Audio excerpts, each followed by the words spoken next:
안녕하세요.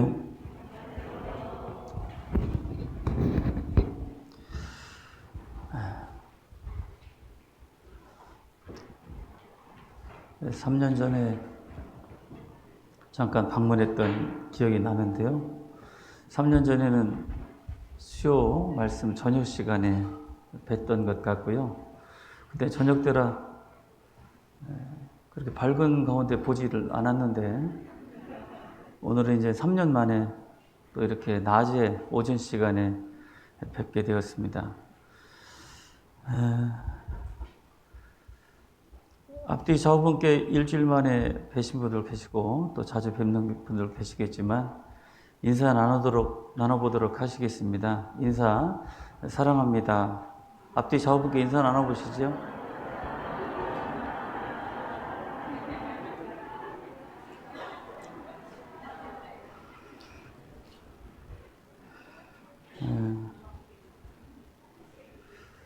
네, 3년 전에 잠깐 수요 말씀 라이브로 하면서 그때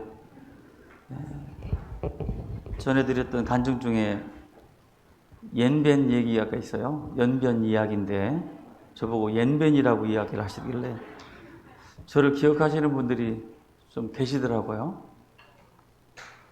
저는 전혀 예상치 못한 일들인데 광명교회에서 아주 적극적으로 열렬히 또 호응을 해주셔가지고 제가 서울 경기 지역을 다니면서 저를 이렇게 인터넷으로 보시고 아시는 분들이 있어가지고 제가 좀 당황이 되었는데 저보고 자꾸 연변이라고 이야기를 하셔서 제가 이렇게 유튜브 확인해 보니까 정말 조회수가 많더라고요. 원래 그렇게 유명한 사람이 못 되는데 그래서 그때 하나님께서 중국 지역에 전도를 3박 4일 가면서 정말 주신 은혜가 많아서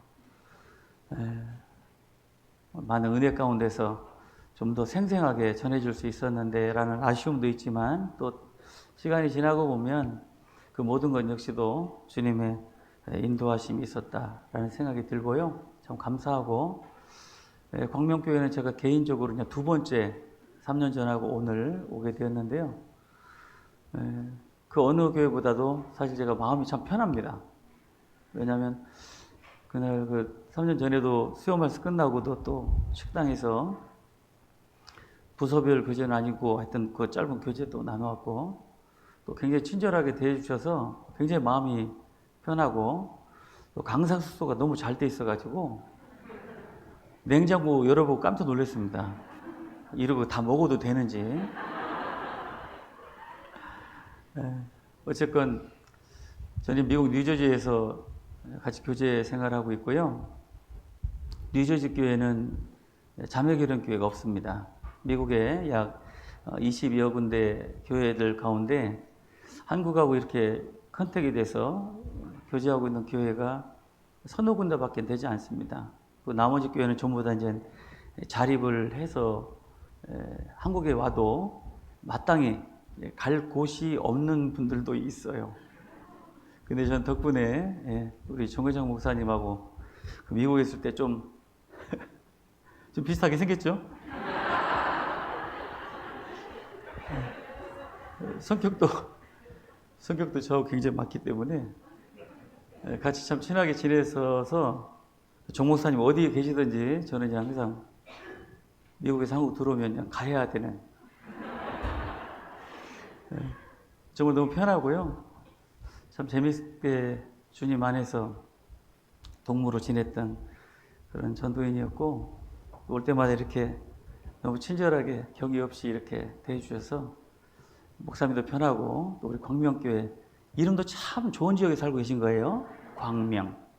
제가 원래 한국에 있을 때는 대전에서 구원받고 2년 11개월 정도 있다가 경주로 제가 부임받아서 5년 목회하다가 2006년도에 제가 미국에 가서 지금까지 있는데요.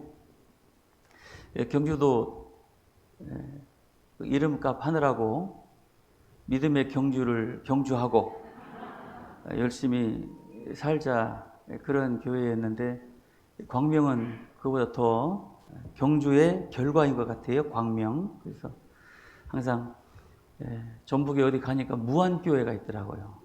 그래 하나님 앞에 무한당하지 않도록 이런 조크도 할 줄 압니다. 하여튼 광명교회 너무 감사하고요.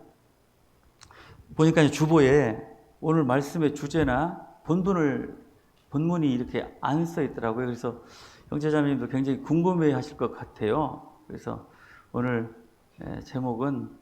말씀의 제목은 후회와 회복이라는 주제를 정해서 고린도후서 7장 말씀을 찾아보려고 합니다.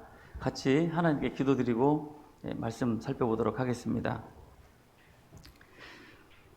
우리를 사랑하시는 살아계신 아버지 하나님, 영원한 저주와 형벌을 받아 마땅했던 저희들, 무지하고 미련하고 미천하고 어리석어서 행할 길을 알지 못하고 헤맸던 인생들을 불쌍히 여기셔서 우리의 강팍하고 고집스러운 마음을 여셔 하나님의 귀한 복음의 말씀을 깨닫게 하시는 애 진심으로 감사드립니다.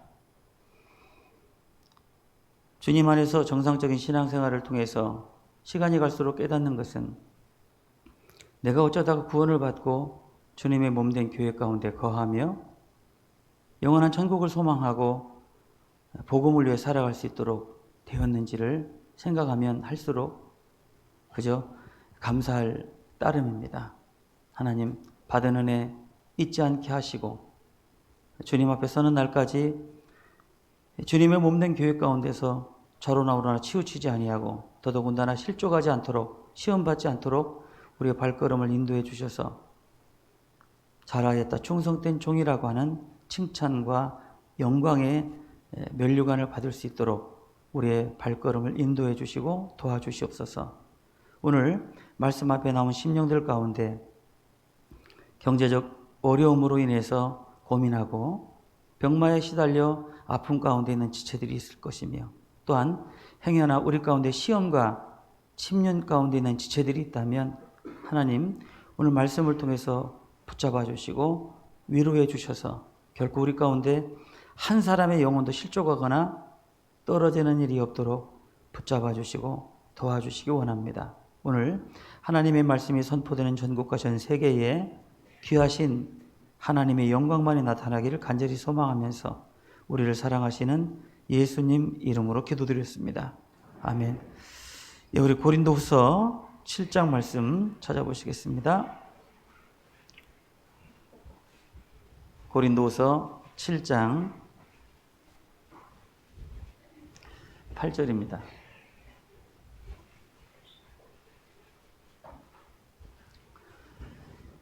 그러므로 내가 편지로 너희를 근심하게 한 것을 후회하였으나 지금은 후회하지 아니함은 그 편지가 너희로 잠시만 근심하게 한 줄을 알미라. 내가 지금 기뻐함은 너희로 근심하게 한 까닭이 아니요 도리어 너희가 근심함으로 회개함에 이른 까닭이라. 너희가 하나님의 뜻대로 근심하게 된 것은 우리에게서 아무 해도 받지 않게 하려 함이라.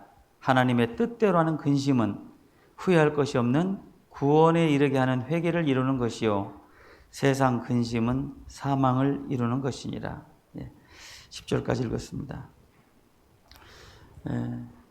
기억을 하실 분도 계시고 잘 모르시는 분도 계시기 때문에 제가 있는 미국의 뉴저지 교회 잘 모르시죠? 미국에서도 뉴저지를 설명하려면 조금 어렵습니다. 그래서 제일로 쉽게 말씀드리는 거는 뉴욕은 아시죠? 뉴욕 하면 어디가 떠올리세요? 뉴욕 교회. 혹시 또 맨하탄이라고 또 하실까봐 안 하신 분들은 정말 잘하신 거예요. 뉴욕 교회입니다.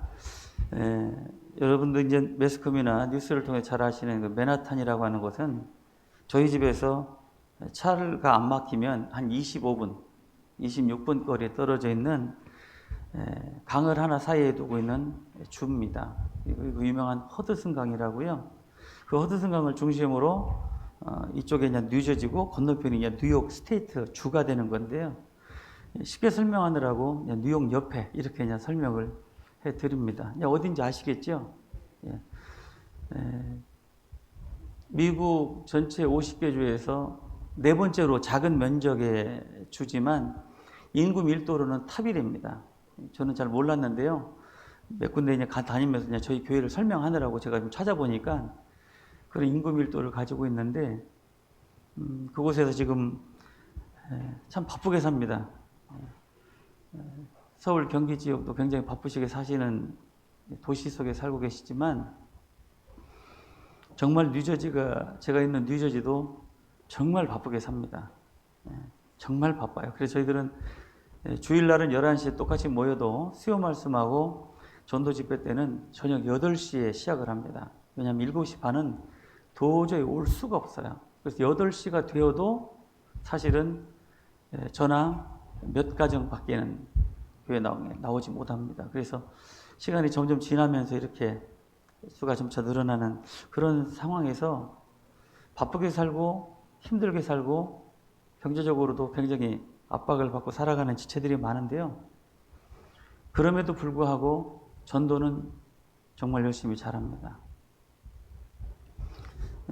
미국이 원래 다국적 그런 나라이기 때문에 국적을 초월한 많은 인종들이 살아가는 그런 나라이기도 하고, 그래서 저희 뉴저지 교회도 중국어권도 있고 영어권도 있고 또 지금 가장 많은 인원들이 있는 스페니시, 라티노라고 하는 그런 남미 분들, 그런 분들이 한 55명에서 60명 정도 됩니다. 그리고 순수 이제 KM이라고 하는 코리안, 아시아, 한국 분들이 한 110명에서 120명, 그러니까 한 170명에서 180명 정도 모이는 작은 교회라고 생각하지만 미국에서는 큽니다. 미국에서는 탑3 안에 들어가는 그런 교회라고 생각이 드는데요. 참 다양한 언어권에 있기 때문에 소통하는 그 커뮤니케이션에 많은 어려움들이 있습니다. 그래서 물론 미국이라는 나라가 영어가 주된 언어이기 때문에 거의 대부분이 영어를 합니다. 국적을 떠나서요. 그러다 보니까 이제 영어에 대한 스트레스를 굉장히 많이 받고 있는 분들 중에 한 명이 접니다. 제가 언어에 대한 은사가 좀 부족한지, 제가 3년 전에 경주를 갔더니 어떤 분이 저보고 영어로 설교를 해달라고 그러더라고요. 그래서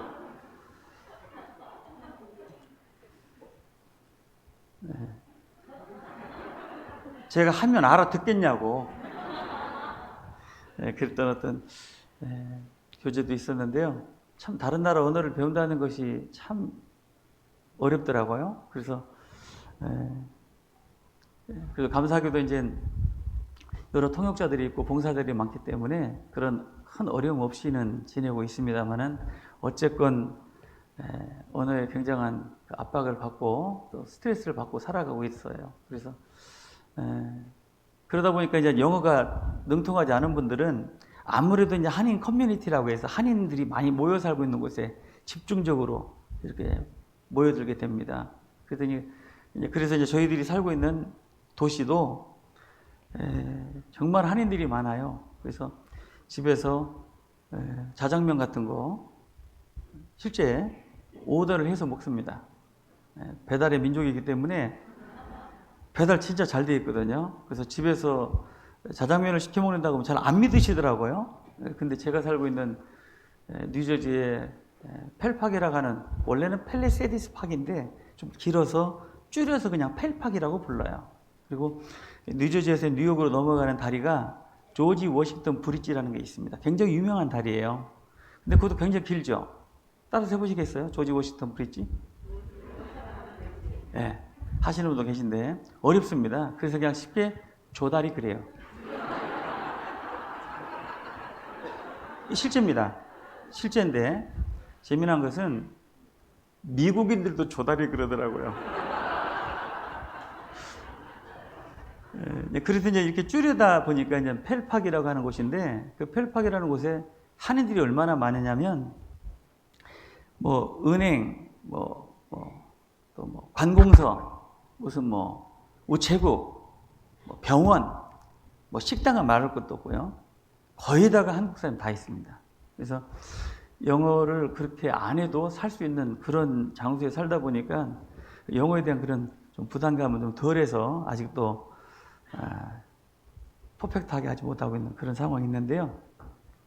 그런 가운데서도 여러 언어권을 초월해서 전도를 하려고 노력하는 그런 교회입니다. 그래서 한 번은 주일 아침에 다양한 언어권이라고 말씀드렸잖아요. 중국어, 영어, 스페니시. 근데 한 번은 저한테 와가지고 목사님 빨리 상담을 해야 된다고 그래서 제가 어느 분이냐 그랬더니 일본 분이 오셨다고 그러더라고요. 그래서 제가 그 상담을 하러 가면서 도대체 하나님 앞에 제가 기도를 했죠. 도대체 몇 가지 언어를 저에게 보여주시려고 그러시는지. 그래서 큰일 났다 생각을 했는데 다행히 교회 가운데 또 일본어를 하시는 분이 계셔요. 참 제가 모세가 하나님 부르셨을 때 나는 입이 둔한 자라 나는 말할 줄도 못합니다. 이렇게 호소했을 때 말 잘하는 네 형 아론이 있지 않느냐 그런 말씀이 굉장히 위로가 되더라고요. 그래서 다양한 언어권에 다양한 인종들이 살아서 다양한 문화권에 다양한 성격을 갖고 삽니다. 내가 옳다거나 내 것이 맞다고 주장하는 순간 다 깨져버리는 해외의 선교의 어떤 성질이라고 생각을 해요. 그래서 그걸 받아들여야 되고 포용해서 어떻게 하든지 잘 믹서돼서 하나님이 원하시는 하모니를 이루어 나가야 되는 거잖아요. 그런 부담이 있어서 모세가 이스라엘 민족을 40년 광야 생활 인도할 때 민수기서 12장의 말씀에 지상의 모든 사람 가운데 온유함이 모세가 가장 승하다. 그 온유함으로 이스라엘 민족을 40년 인도해 가는 그러니까 그런 강팍하고 고집스럽고 너무나도 다루기 어려운 이스라엘 민족을 인도하는 리더로서는 갖춰야 될 성격이 뭘까? 온유가 아닐까라는 생각이 듭니다. 그래서 온유한 성격이기 때문에 이스라엘 민족과 같은 사람들을 인도를 하지 않았을까? 이제 그런 말씀도 사실 해외에서 선교를 하다 보면 많이 깨닫습니다. 벌써 제가 오늘 아침에도 여기 들어와서 45분에 50분에 앉았는데 벌써 55분에 제가 기도를 해야 되겠더라고요. 굉장히 빨리 이렇게 미국은 그렇지 않거든요. 제가 기도 끝나면 10분, 15분이에요. 그러다 보니까 이제 말씀도 거의 다 하지도 못하고 끝나게 되는데 확실히 한국은 빠르다. 이 빠른 성격을 고집하고 해외에 나가서 다양한 언어권에 빠른 걸 적용시키면 다 떨어집니다. 특히나 이 라티노들의 특징이 뭐냐면 굉장히 여유가 많아요. 단적인 예가 이제 라면 같은 거는 여러분 어떻게 드시는지 모르겠어요. 뭐 쫄깃쫄깃한 거 그래서 바로 끓여서 뭐 몇 분 요리에 바로 먹어야 되는 이런 마인드를 가지고 계실 겁니다. 그런데 그분들은 일단은 음식보다는 이 대화하는 거를 참 좋아하는 분들이에요. 그래서 음식이 퉁퉁 불어도 계속 이야기합니다. 진짜입니다. 그러니까 저희는 이렇게 같이 교제를 해도 저거 빨리 먹어야 될 텐데 저거 빨리 불어서 다 버리게 될 텐데 못 먹게 될 텐데 막 이런 염려를 하는 동안에 그분들은 아랑곳하지 않아요. 그 정도로 여유가 있어요. 그래서 그 스페니시 모임을 가면 7시 반, 8시 모임이다 그러면 평균 9시에 시작을 해요. 1시간 정도를 뭘 해먹고 우리 같으면 빨리 먹고 막 서둘러서 들어가잖아요. 그런 게 없습니다. 그냥 천천히 하여튼 공깃만큼 먹어도 한 30분은 먹는 것 같아요. 그리고 천천히 모임도 천천히. 그래서 그거를 제가 한 5년 6년 계속 훈련시켜서 지금은 정시에 시작합니다. 네, 되더라고요. 그래서 이제 그런 어떤 인내, 오래 참음, 그리고 너와 내가 틀리다, 너는 나와 틀리다가 아니라 다름을 인정하고 그리고 어떻게 하든지 참고 인내하는 것. 신앙생활을 많이 배웁니다. 그래서 그런 가운데 잠깐 뉴저지 교회에 좀 말씀을 드렸고요. 또 궁금하신 부분은 끝나고 저한테 개인적으로 오시면 되겠습니다. 우리가 이제 신앙생활하는 가운데서 제가 말씀드렸듯이 후회와 회복. 성경을 아무리 연구해도 여러분들이 가장 좋아하는 성경 속의 믿음의 인물을 떠올려 보세요. 공통적으로 발견할 수 있는 것이 다 후회되는 삶을 살았다는 겁니다. 후회. 시간이 지나서 뒤돌아와 보고 뉘우친다라고 하는 후회. 그 후회로 인한 반성과 회개가 따라가는 것. 반성하고 뉘우치고 회개한다라는 그 사전의 작업이 후회가 아닐까 싶은 겁니다. 내가 왜 그랬을까? 우리 주변에도 정말 후회될 사람들이 정말 많다고 생각이 들어요. 우리 말씀을 다 듣고도 구원받지 못한 분들, 더더군다나 여러분들이 이 광명교회를 오시면서 만났던 사람들, 심지어는 나와 함께 집안에 있었던 누군가, 그분들에게 아무리 복음을 전하려고 하고 이 성경을 알려주려고 했지만 끝까지 거부한 사람들, 그 사람들이 결국 하나님 앞에 섰을 때 얼마나 후회를 할까. 그때 그럴 걸, 말씀을 들어볼 걸, 아니면 그때 그토록 구원받으라고 할 때 농담으로 여기지 말 걸, 뭐 그런 여러 가지 후회가 분명히 있을 겁니다. 후회한다는 자체가 인간은 불완전성을 인정하는 거잖아요. 하나님은 민수기 23장에 있는 말씀처럼 하나님 후회가 없으셔요. 완전하신 분이기 때문에 그렇습니다. 그러나 완전지 못한 인간에게는 반드시 따라오는 건 후회예요. 그때 만나지 말았어야 되는 거예요. 그때 가지 말았어야 돼요. 심지어는 그때 그 말을 하지 말았어야 하는 거예요. 근데 그걸 알지 못하고 우선 본성은 자유롭죠. 본성은 뭐 그렇게 힘들이지 않아도 돼요. 본성은 여러분 성격대로 하시면 되는 거예요. 근데 신앙은 힘듭니다. 신앙은 본성을 제어해야 돼요. 본성이 자유롭다면 신앙은 그걸 절제시켜야 되기 때문에 안에서의 싸움이 대단히 센 거예요. 우리 신앙의 완성자가 아니라 준행자죠. 우리 신앙을 배우는 사람들이에요. 본성대로 사는 것이 아니라 본성을 제어하면서 살아야 되는 신앙이라는 이야기입니다. 그래도 후회는 어쩔 수 없이 따라와요. 그런 가운데 이제 잠시 우리가 주님 앞에 서야 될 사람으로서 나는 후회 절대로 안 할 거다 라는 인생이 있을까? 그런 삶이 있을까? 그렇지 않을 겁니다. 분명히 우리 주님 앞에 서면 반드시 후회하실 거예요. 내가 그때 조금 더 했으면, 뭘 이런 것 가지고 내가 주님 앞에서 그렇게 교회 앞에 아니면 주님 앞에 왜 그렇게 살았을까? 100% 후회할 겁니다. 그래서 이런 시간을 통해서 조금이라도 후회를 줄여보자라는 차원에서 몇 가지 제가 이제 정리를 해봐서 그걸 말씀드리려고 하는데요. 아마도 이제 성경 속에서 가장 후회되는 사람들이 누굴까? 아마도 이제 신구약을 대표해서 롯과 같은 사람. 확실히 구원은 받았잖아요. 근데도 그 세상적인 욕심을 버리지 못해서 자기에게 주어진 모든 것이 자기 외삼촌 아브라함을 통해서 받았다는 것을 잊어버린 겁니다. 현실적인 만족, 그리고 기쁨이 누구로부터 은혜를 받았는지를 까먹게 됐고, 결국 그것을 지키려고 하늘을 바라볼 것이 아니라 세상을 바라봤더니 소돔성을 에덴 동산 같이 본 거죠. 소돔성은 글자 그대로 장망성이죠. 장차 망할 성이에요. 지구의 이 세상의 그림자지 않습니까? 그런데 소돔을 바라봤던 롯의 눈에는 자기의 모든 것들을 지켜줄 수 있는, 그리고 자기의 기쁨과 만족을 더 오래 지속할 수 있는 에덴 동산처럼 보였다는 겁니다. 오히려 아브라함의 입장에서라면 훨씬 더 그는 안주할 수 있는 자격을 가지고 있었던, 능력이 있었던 사람이죠. 왜냐하면 롯이 잡혀갔을 때 자기 집에서 길려온 자 병사 318명을 데리고 갑니다. 여러분 318명이라는 사람이 얼마나 많은 줄 아시죠? 거기에 딸리는 식구들을 한번 생각해 보세요. 1000명이 넘었을지도 모릅니다. 그때 족장시대였기 때문에 아브라함은 얼마든지 텐트 생활을, 장막 생활을 걷어버리고 성을 쌓고 그 안에 성주로서의 살 수 있는 능력도 있지 않았을까? 그렇잖아요? 근데 왜 그는 끝까지 장막 생활을 고집했을까?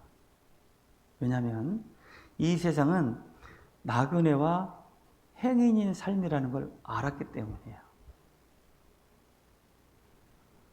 고린도후서 10장에도 보면 이 장막에서 벗어나, 이 장막이라는 걸 영어 성경에 보면 텐트라고 되어 있습니다. 텐트예요. 우리가 생각하는 이 바디, 이 육신은 텐트예요. 텐트. 텐트가 중요한 게 아니라 텐트 안에 있는 사람이 중요한 거지 않습니까?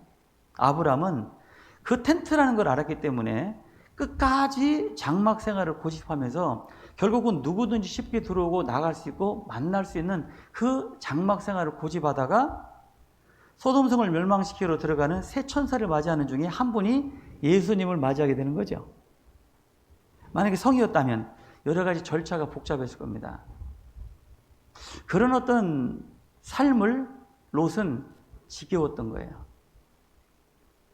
적당한 데 또 옮겨야 되고 텐트를 걷었다가 쳤다가 또 먼지가 풍풍 날리고 살기 굉장히 척박한 곳을 외삼촌을 따라다닌다? 이제 그럴 필요가 없게 된 거예요. 왜? 어느 정도 먹고 살만하니까.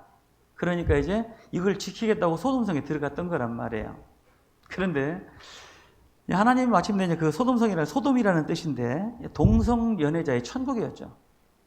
소돔성이라는 게 소돔이의 준말이기 때문에 그 죄악된 도시에 들어가서 롯과 그 아내 두 딸이 보고 들은 것은 그야말로 음란하고 더러운 것 가운데 결국 기적적으로 소돔성에서 두 천사의 손에 이끌려 나왔는데 아내는 돌이켜보다가 소금기둥이 되었고 두 딸하고 굴에 들어가서 해서는 안 될, 결코 일어나서는 안 될 엄청난 비극이 벌어지잖아요. 그래서 태어난 족속이 모압과 암몬입니다. 두 딸이 아버지와 동침해서 낳은 족속입니다. 얼마나 비참했을까요? 그런 가운데 아브람은 점점 하나님이 부유하게 하셨습니다. 이게 무슨 모습일까요? 교회죠. 아브람은 영적인 교회 모습이잖아요. 구원받은 사람은 롯과 같이 아브라함의 품을 떠나서는 안 되는 거였는데 하나님이 징계의 모습으로 그 주변 나라들하고 전쟁이 벌어질 때 포로로 잡혀갔잖아요. 그 포로로 잡혀간 롯을 아브라함이 건져냈으면 아브라함께로 돌아갈 수 있는 기회가 있었어요. 그때 돌아가면 되는 거예요. 우린 누구든지 잘못할 수 있습니다. 누구든지 후회할 수 있어요. 그러나 후회하고 잘못하는 것도 문제지만 그 일 이후의 모습이 더 중요하다고 생각해요. 돌이키고 그러지 말아야 되는 것을 깨닫는 거예요. 후회의 양면성이죠.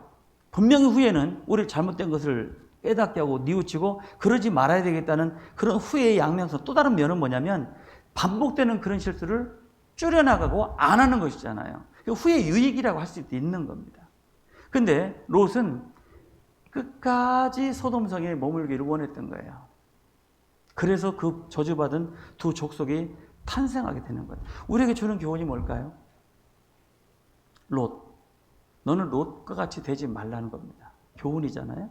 얼마나 후회하겠어요. 롯에게 한 번 더 생애가 주어진다면 어떻게 했을까? 글쎄요. 신약을 대표하는 또 후회되는 인물 중에 한 사람이 데마입니다.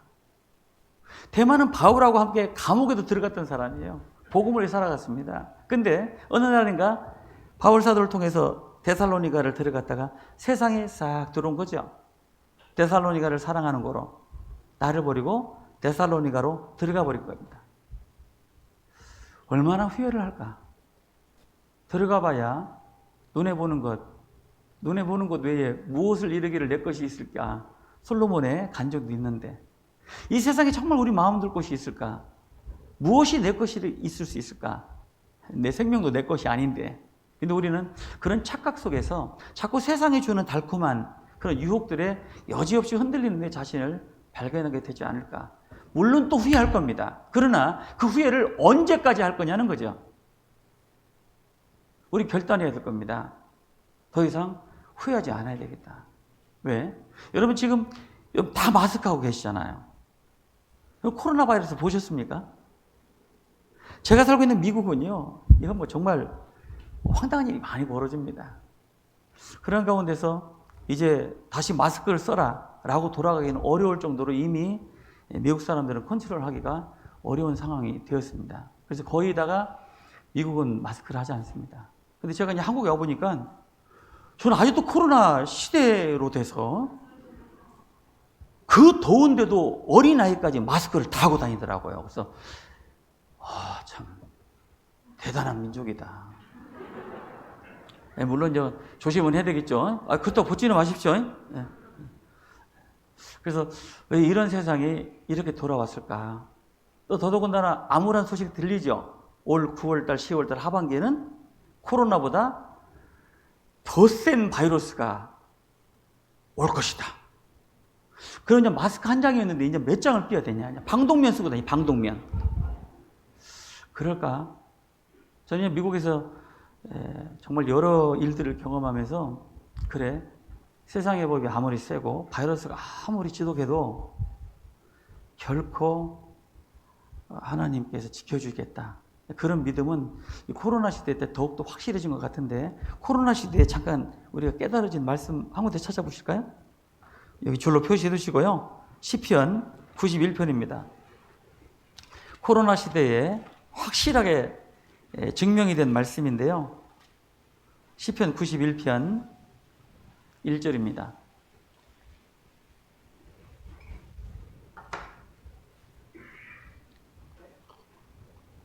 지존자의 은밀한 곳에 거하는 자는 전능하신 자의 그늘 아래 거하시는 분이 여러분들이죠. 전능하신 자, 지존자의 은밀한 곳, 교회입니다. 교회에 거하시는 분들, 2절에 내가 하나님을 가리켜 여호와를 가리켜 말하기를 하나님은 나의 피난처요 나의 요새요 나의 의뢰하는 하나님이라 하리니 이는 저가 하나님께서 너를 구원받은 성도를 새 사냥꾼의 올무에서와 극한 연병에서 건지실 것이미로다. 극한 연병이 코로나보다 몇 배, 몇천 배, 몇만 배 더 강한 바이러스가 온다 할지라도 지존자의 전능자의 그늘 아래 거하는 자 하나님이 지켜주신다는 것. 4절에 저가 너를 그 깃으로 덮으시리니 네가 그 날개 아래 피하리로다. 덮으시고 보호하시는데 우리가 해야 될 것은 날개 아래 들어가셔야 되는 겁니다. 그의 진실함은 방패와 손방패가 되나니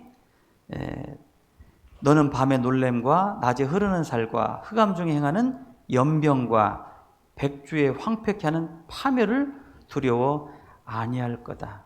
10절 화가 내게 미치지 못하며 재앙이 네 장막에 가까이 오지 못하리니. 코로나 시대 때 제가 이걸 뉴저지에서 제일로 많이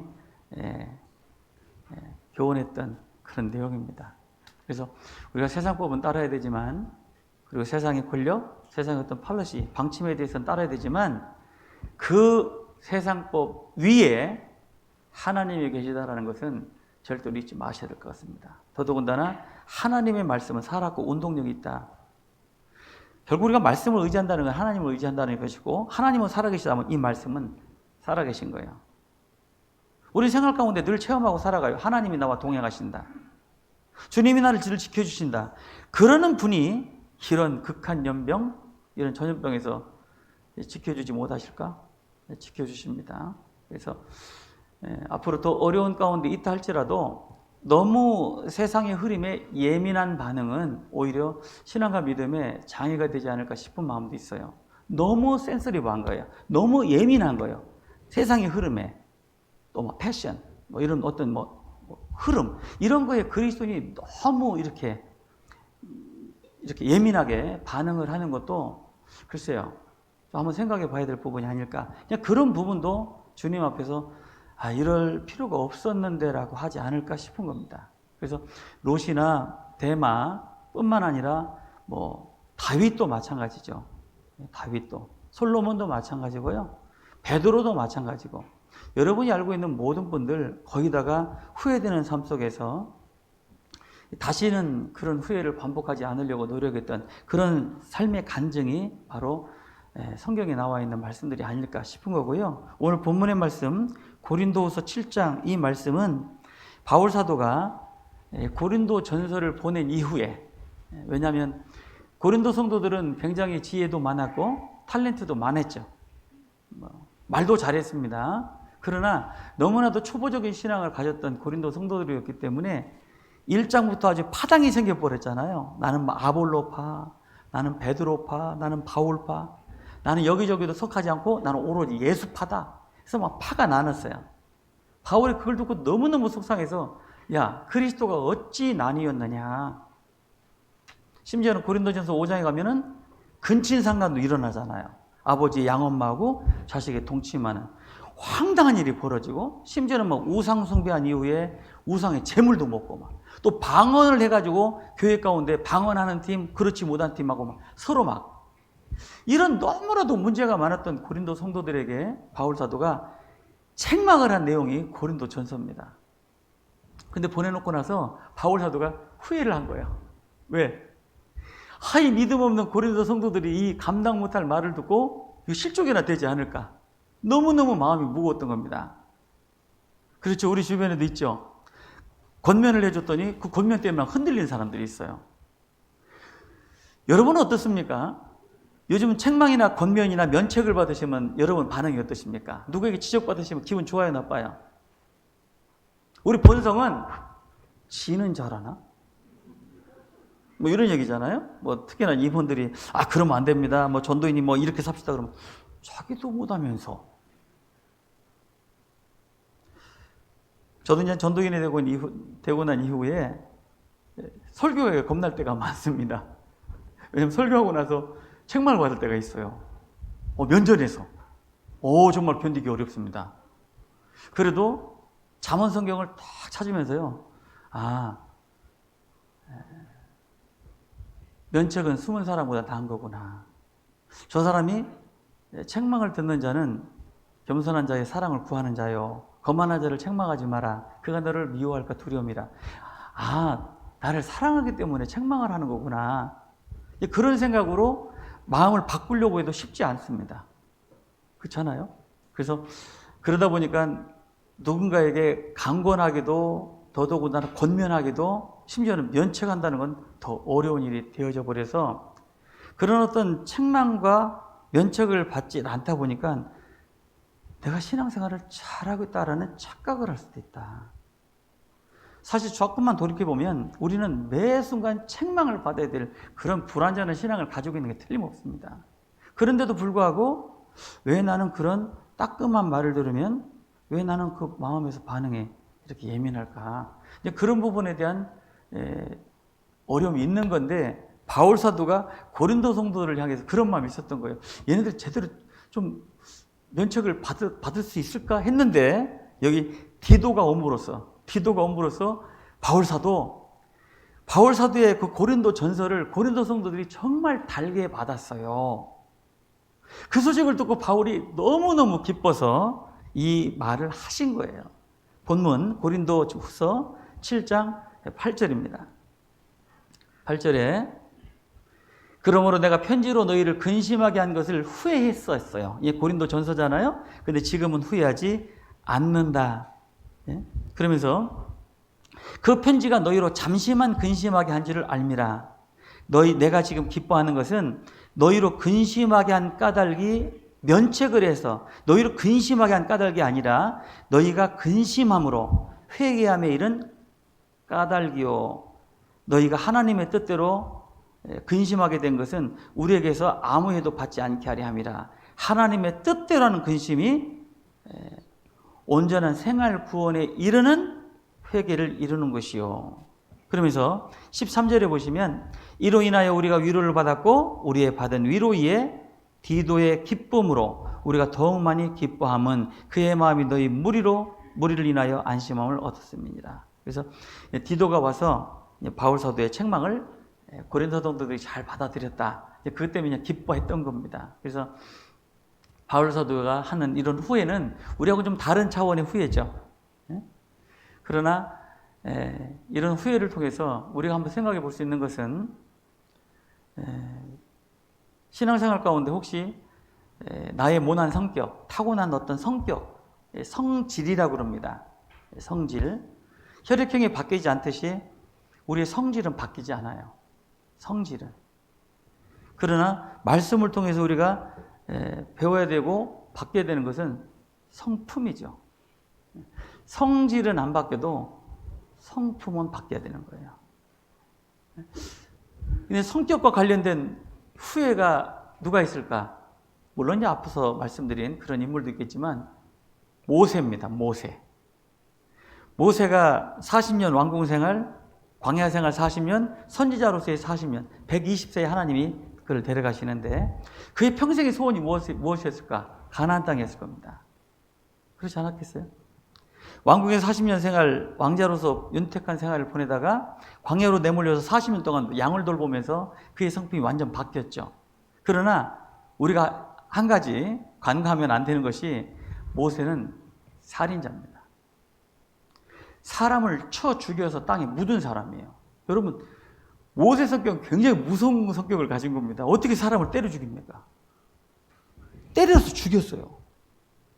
그런 성격에 광야로 도망갔다가 이제 양을 돌보면서 그의 과격한 성품이 바뀌었겠죠. 그래서 마침내는 80살 되었을 때 하나님의 일을 하기 시작되었는데요. 결국에는 광야 생활 가운데 그 40년을 그들을 인도하면서 얼마나 모세가 힘들었을까? 아마 구약 성경을 읽어보시면 잘 아실 겁니다. 특히나 시편 78편을 읽어보시면 그 광야 40년 동안 모세와 하나님을 향해서 이스라엘 민족이 어떻게 살았는지 너무나도 디테일하게 기록되어 있어요. 입에 고기를 넣고 있으면서 하나님이 우리를 위하여 식탁을 예비하시랴. 물을 먹고 있으면서도 우리를 위하여 반석에서 물을 내시랴. 하나님을 몇 번이고 시험했던 그 민족이 바로 이스라엘 민족이에요. 시편 78편은 화날 때 읽으시면 안 됩니다. 정말 화나는 성경이 시편 78편이에요. 그래서 마음의 기도 많이 하시고 이렇게 온화한 가운데 시편 78편을 읽어도 막 화가 이렇게 어떻게 이럴 수가 있을까? 어떻게 이럴 수가 있을까? 그런데 그 말씀 속에 우리가 깨달아야 될 것은 그 이스라엘 민족보다 더한 사람이 나라는 거예요. 내가 구원받을 만한 사람이었던가요? 내가 지금 주님의 문교회 가운데 여기 앉아 계셔서 형제요 자매라고 할 수 있는 사람이었을까? 하나님이 그때 나를 도와주지 않으면 안 될 정도로 위급한 심각한 상태, 그 상태에 있었던 나였기 때문에 하나님이 누구보다도 먼저 건지셔주신 분이 바로 나입니다. 그런 내 자신을 발견하면 그저 감사할 따름이지 내가 무엇이 간데 뭐 판단하고 정죄하고 그럴 수 있는 자격이 없다라는 것이 분명한 것 같아요. 이스라엘 민족은 그렇지 않았습니다. 끝까지 하나님을 대적을 하고 원망을 하고 그랬던 민족 가운데 이 온유함이 지상의 모든 사람보다 승했던 모세가 마침내는 폭발해 버렸습니다. 민수기서 20장 가데스 바네아 무리바 물사건이에요. 이스라엘 민족이 또 물 먹고 싶다고 막 울부짖으니까 하나님 기도했습니다. 하나님 물 좀 주십시오. 그래서 하나님 뭐라 하셨어요? 반석을 쳐라. 그 물을 내주신다. 근데 이제 기회가 온 거예요. 모세가 그동안 막 꾹꾹 눌렀던 거 내가 이제까지는 참았는데 더 이상 못 참겠다 해가지고 작대기로 반석을 2번을 후들게 때렸어요. 따닥! 뭐라고 했어요? 우리가 너희를 위하여 물을 내랴? 우리가. 이제까지 물은 하나님이 내주셨는데 내가 내랴? 이런 식으로. 왜? 그 마음 가운데는 진짜 이스라엘 민족 때리고 싶었을 겁니다. 그렇지 않았을까요? 혹시 마음속에 어떤 형제나 자매 때렸으면 좋겠다. 그런 분 안 계시죠? 광명교회이기 때문에. 근데 우리 마음 가운데 누구 미워하는 마음이 있어요. 심지어는 막 자식도, 남편도, 아내도. 마음이 막 분해. 그때 참아야 됩니다. 그때 필요한 것이 본성이 아니라 신앙이에요. 그리고 오늘 말씀을 듣고요. 화가 나려고 할 때, 모세처럼 되지 말아야겠다. 그런 다짐을 갖는다면 오늘 말씀은 성공한 거예요. 그렇잖아요? 참아야 되는 거예요. 근데 그걸 못 참고 2번 때렸다가 하나님의 영광을 드러내지 않았다는 이유 때문에 가나안 땅에 못 들어갑니다. 물론 가나안 땅에 못 들어갔다고 해서 모세가 막 불만을 하고 막 서운해하고 불평하고 그러지는 않았어요. 영적인 모습은 율법의 대표이기 때문에 율법으로는 천국 못 들어간다는 것에 대한 그림자이기도 합니다. 근데 어쨌건 그토록 들어가고 싶었던 가나안 땅을 먼 발치에서 보고 옷엔 들어가지 못했습니다. 그 모습을 통해서 우리가 깨달을 수 있는 것이 뭘까요? 내 성격, 욱하는 성격. 건들면 잘못하면 터지는 거. 그죠? 몇 번 참죠. 처음부터 막 아무 일이든지 막 화내는 사람이 어디 있어요? 그리스도인 중에. 참지. 근데 속으로 막 했으세요. 내가 2번까지 참았다. 3번 참네. 내가 오늘 또 참아야지. 그냥 카운트하고 있어요. 그랬다가 팍 폭발하면서 내가 그동안 몇 번을 참았는지 아냐고. 또 참아야 돼요. 죽을 때까지 참아야 돼요. 베드로가 예수님, 내가 형제에게 정말 화나는데 용서를 7번 정도 하면 되겠죠. 그게 베드로의 맥시멈이죠. 7번. 여러분 7번도 대단한 겁니다. 여러분 어떤 형제나 자매의 갈등 속에서 7번 참아보셨어요? 7번? 대부분은 3번, 4번 못 넘기고 아마 터져버릴지도 모릅니다. 표현을 할지도 모르고. 근데 예수님은 70번씩 7번, 490번입니다. 다시 말하면 무한대요. 무한대. 그냥 참는 거예요. 바보처럼. 저 사람은 속도 없는 사람처럼 그냥 참는 거예요. 자칫 욱하는 성격이 나오면 사고칩니다. 교도소에 가면 저 안 갔습니다. 저 교도소 출신 아닌데 저 교도소에 가면 그러니까 이제 누가 이제 뭐 교도소의 복도에 3초만 생각하라 라는 팻말이 있다고 그래요. 3초만. 3초를 참지 못해서 막 사고를 쳐가지고 이렇게 들어왔는데 우리 참아야 할 거예요. 끝까지. 모세를 통해서 우리가 그런 교훈을 받을 수 있는데 우리 잠언 25장을 한번 찾아보시겠습니다. 잠언 25장. 잠언 25장 28절입니다.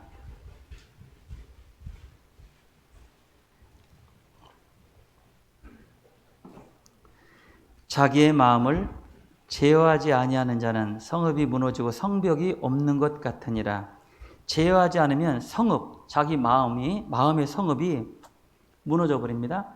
그냥 아무것도 다 들어와요. 성읍이 무너져 버리면 자기 마음을 지키지 못하면 무릇 지킬 만한 것보다 더 내 마음을 지키라. 내 마음에 성읍이 있는데 절제하지 않으니까 그 성읍이 무너지니까 누구든지 다 들어오는 거예요. 모든 죄의 유혹이 다 들어오는 겁니다. 절제하지 않고 정욕을 참지 않으면 다 들어오는 거예요. 성벽이 없는 것 같으니까 늘 전쟁터예요. 신앙생활 가운데 참 매 순간이 힘들고 어려워요. 왜냐하면 절제하지 않아서 그렇습니다. 그래서 성격이라는 것을 특별히 절제하셔야 되는데 제가 이제 미국에 있을 때 기사를 읽다가 정말 조심해야 되겠구나. 성격과 말. 동남아시아의 대만이라고 하는 잘 사는 나라잖아요. 그 나라에서 정말 끔찍한 사건이 일어났어요. 아주 엘리트 부부가 하나뿐인 자식을 기가 막히게 기르려고 전교 1등으로 만들었습니다. 심지어는 집안에다가 CCTV를 설치해놓고 부부가 나가더라도 그 아이가 집에서 계속 감시받았습니다. 그리고 책상에 앉아있는 아이를 가서 계속 프레셔를, 압박을 줍니다. 책망을 하고. 그런데 한 번은 성적이 조금 떨어졌어요. 조금 떨어진 게 2등이나 3등을 한 거겠죠. 2등도 대단한 거 아니에요? 3등도 대단한 겁니다. 물론 공부를 잘하신 분들이야 난 늘 1등 했다. 그런 사람 혹시 여기 계시면 그분들은 대단하신 거죠. 그러나 어쨌건 그 성적이 조금 떨어졌다고 꼼짝 말하고 막 계속 그 아이에게 책상에 앉은 애에게 스트레스 준 거예요. 근데 그 아이가 막 공부하는 척 끄적거리다가 갑자기 베란다 쪽으로 달려갔어요. 그러면서 아버지에게 한마디 던집니다. 아빠, 내 책상에 있는 편지 읽어보라고. 그리고 아버지가 뭐냐고 딱 읽다가 읽은 것 동시에 아들아! 그랬는데 뛰어내렸어요. 28층 아파트에서. 그 편지의 내용은 아빠 난 너무 힘들어요. 아빠 난 너무 힘들다고. 그 성적이 도대체 뭐길래? 1등 해야 됩니까? 좋은 대학 가야 됩니까? 잘 살아야 됩니까? 모든 것이 다 형통해야 됩니까? 아니에요. 예수님도 이 세상에 아무런 소유도 없었고 오로지 나무 십자가 그 하나뿐이 없었고요. 바울 사도가 무슨 소유가 있었어요? 베드로가 무슨 소유가 있었고 아무것도 세상에는 우리의 소유가 없는데도 불구하고 우리 세상에 대한 너무 욕심이 많고 또 가지고 있는 성격으로 무엇인가 이루어야 되고 성취해야 되고 가져야 되고 그 아버지 어머니는 아마 실현됐을 겁니다. 이 실현증 있잖아요. 말을 잃어버리는. 왜? 자기 말로 자기 하나뿐인 아들 죽인 거잖아요. 그 성격, 참지 못하는 성격. 그 아들도 참지 못하는 성격이었고 그 아버지도 어머니도 마찬가지예요. 우리가 주님 앞에 가면 나의 성격으로 인한 잘못된 후회될 일 진짜 많을 것 같아요. 그렇지 않을까요? 무릇 덕을 세우는데 소용되는 선한 말을 해라. 너희 말은 소금을 골고루 펴치는 것이 은혜 가운데 골고루 참 들어서 참 힘이 되고 용기 되는 그런 어떤 그런 언행, 성격으로 비롯된 것이 언행이지 않습니까? 베드로는요 참 허물이 많았던 분 같아요. 그렇잖아요? 베드로가 예수님 앞에서 자기 충성된 고백도 하고요. 항상 비교의식이 강했던 베드로 같아요. 얘네들 다 버려도 나는 안 버립니다. 그런 말 한다는 거 쉽지 않아요. 그렇지 않아요? 구역 식구들이 구역장님 이 사람을 다 쓸데없어 나는 복음을 삽니다. 뭐 이런 식으로. 어떻게 그런 이야기를 할 수 있느냐는 거죠. 베드로는 했어요. 예수님이 네가 오늘 3번 나를 부인할 거다. 그런 일은 절대로 없을 겁니다. 그러고 마침내 예수님 잡혀가실 때 말구에 귀를 잘랐습니까? 목을 잘랐습니까? 아닙니다. 목을 자르려고 했을 거예요. 베드로는 어부, 고기 잡는 데는 선수집, 칼질하는 사람은 아니에요. 어떻게 그 어두운 밤에 말구에 귀를 자릅니까? 한번 해보셔요, 한번. 네? 칼을 들고 어두운 밤에 말구에 귀를 탁 이렇게 자릅니까? 아니면 이렇게 잘랐어요? 아니에요. 그냥 목을 치려고 했을 거예요, 무식하게. 그렇지 않았을까요? 물론 성경에 없는 내용입니다. 그런데 목을 치려고 했던 베드로를 칼을 그 앞에서 방향을 틀어서 말구에게만 똑 떨어지게 만드신 그 주님. 난 그렇게 생각을 합니다. 그렇지 않았을까요?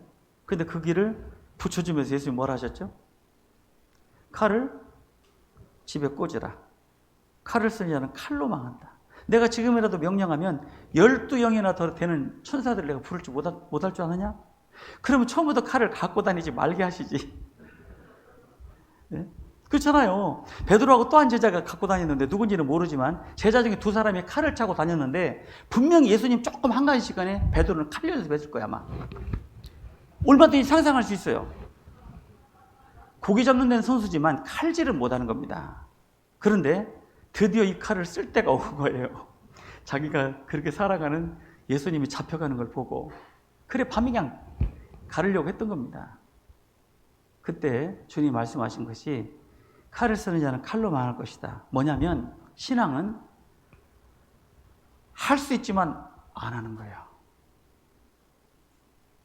내가 주장할 수 있지만 안 하는 겁니다. 내가 당연히 해야 되는 거지만 참고 기다리는 거예요. 그게 신앙이에요. 본성은 그냥 생각나는 대로 입에서 나오는 대로 해버려 그냥. 이건 내 성격이다 이래버리죠. 나는 원래 이런 성격이야. 난 구원받은 지 몇 년 됐는데 나중에도 이런 거 못 고치지. 이해해. 형제님 이해해. 나 원래 이런 성격이거든. 하나님 앞에 가보세요. 정말 엄청난 후회할 일이 생길 겁니다. 우리가 하나님 앞에서 그 성격으로 인한 언행. 베드로가요. 예수님 나타나셔서 부활하신 이후에 시몬의 아들, 요한의 아들 시몬아, 네가 날 사랑하느냐? 3번 물어보셨죠? 3번 부인했더니 3번 물어보셨습니다. 그때 베드로가 얼마나 무안했을까요? 지어버리고 싶은 경험일 겁니다. 근데 주님은 아주 혹독하게 네가 날 사랑하냐? 제가 주님 사랑하시는 줄 주께서 아십니다. 그래? 그걸 3번 물어보시고 그래 나를 따르라고 그냥 가다가 베드로가 좀 전에 그 말이 입에 침도 안 말랐는데 가다가 누구를 보게 돼요? 사도 요한을 보게 되죠. 그래서 뭐라 합니까? 주님, 얘는 어떻게 되겠어요? 그게 인간 베드로입니다. 야, 내가 그를 여기다 두든지 어떻게 네가 무슨 상관이냐 네가. 그 책망을 받았잖아요. 야, 베드로. 예, 성령이 내주하시기 전이었기 때문에라고 우리는 이해할 수 있지만 오순절날 사도행전 2장에 마가의 다락방에 성령 임하시고 난 이후 갈라디아서 2장 11절 한번 찾아보시겠습니다. 잘 아시는 내용일 거예요. 갈라디아서 2장 11절입니다.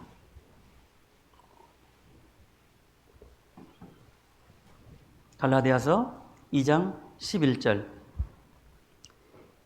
게바가 안디옥에 이르렀을 때에 책망할 일이 있기로 내가 저를 면책, 참 이거 어려운 겁니다. 면책이거든요.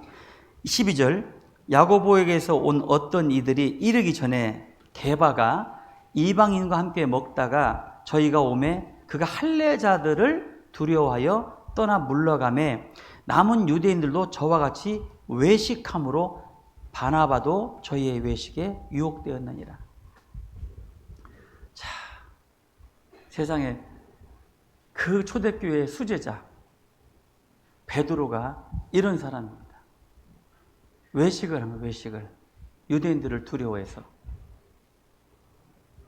저는 이런 모습에서 우리 가운데 누구도 자기 신앙과 믿음을 자랑할 수 있는 사람은 없다. 정말 어처구니 없는 일로 인해서 신앙은 언제든지 큰 데미지를 입을 수 있겠구나. 그러면 내 자신을 더 낮추는 것이 필요하겠고 행동은 많이 하되 말은 적게 해야 되겠구나.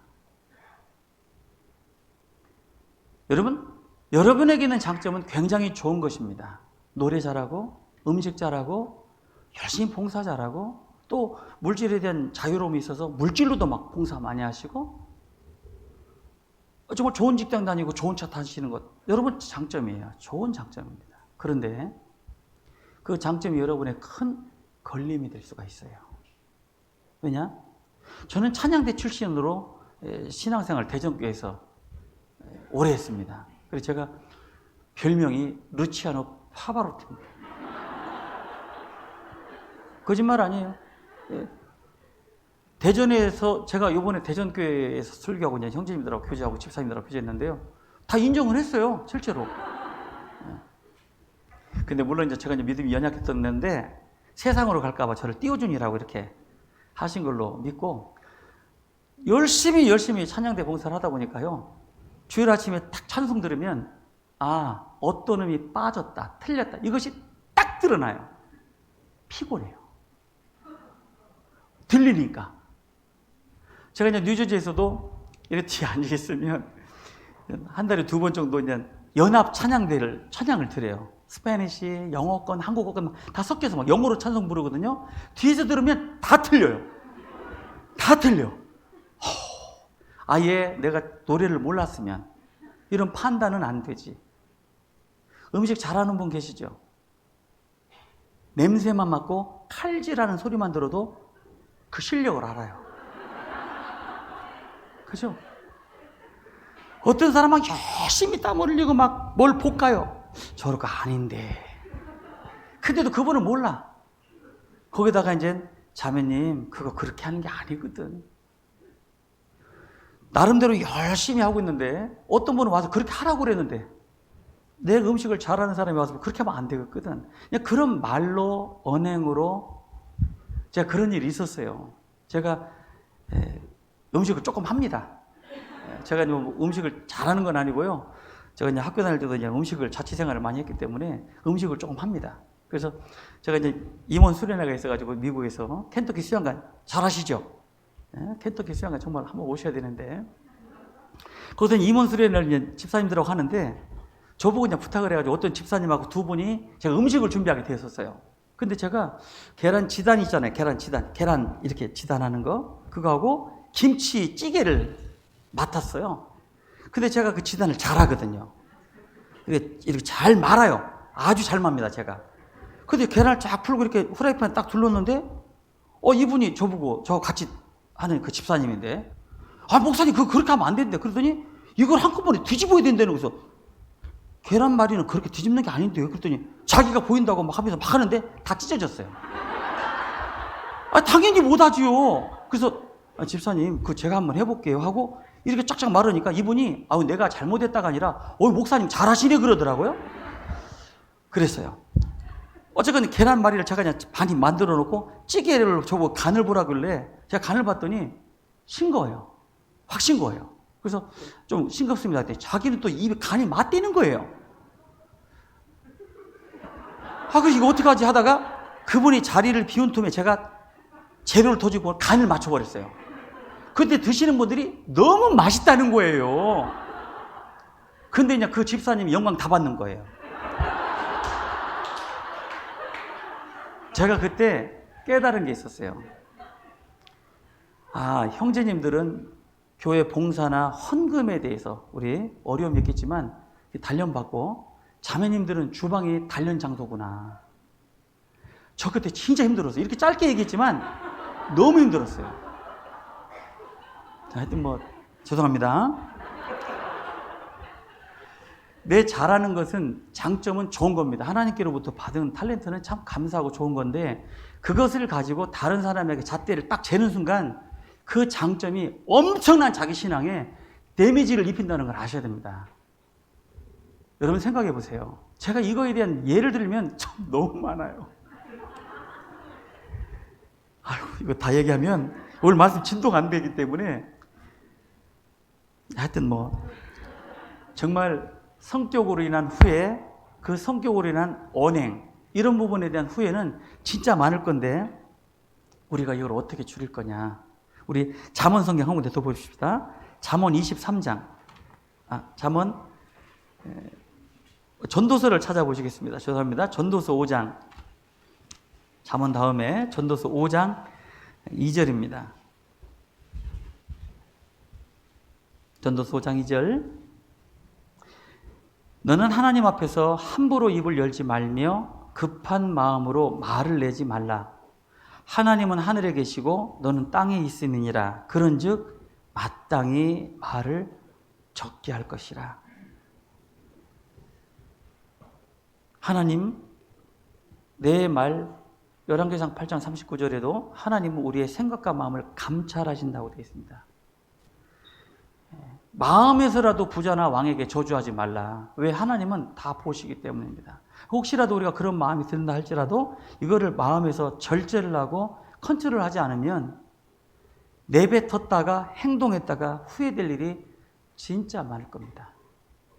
그런 것들을 줄였으면 좋겠다.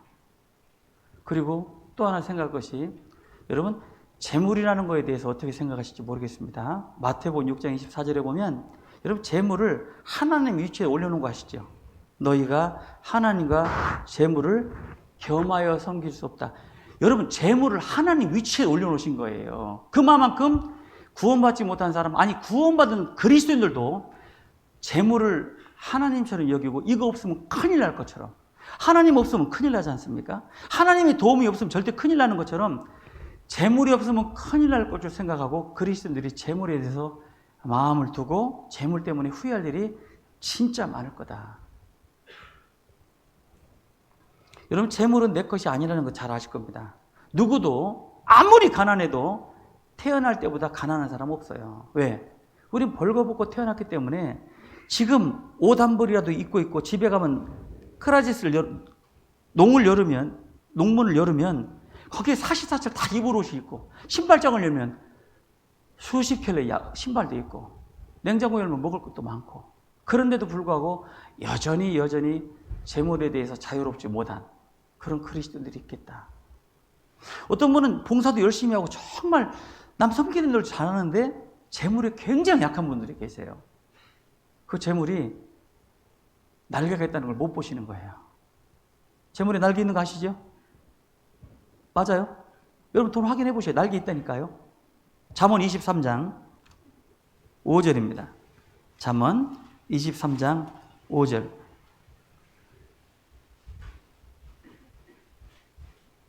잠언 23장 5절에 아마 여러분 성경에 하이라이트 되어 계실 겁니다. 네가 어찌 허무한 것에 주목하겠느냐. 정령이 재물은 날개를 내어 하늘에 나는 독수리처럼 싹 날아가 버리는 거야. 그리고 재물에 날개 있습니다. 그 시편 62편에도 보면 재물이 늘어도 거기에 취심치 말지어다. 재물이 좀 늘었어요. 갑자기 막 돈을 많이 벌게 되었어요.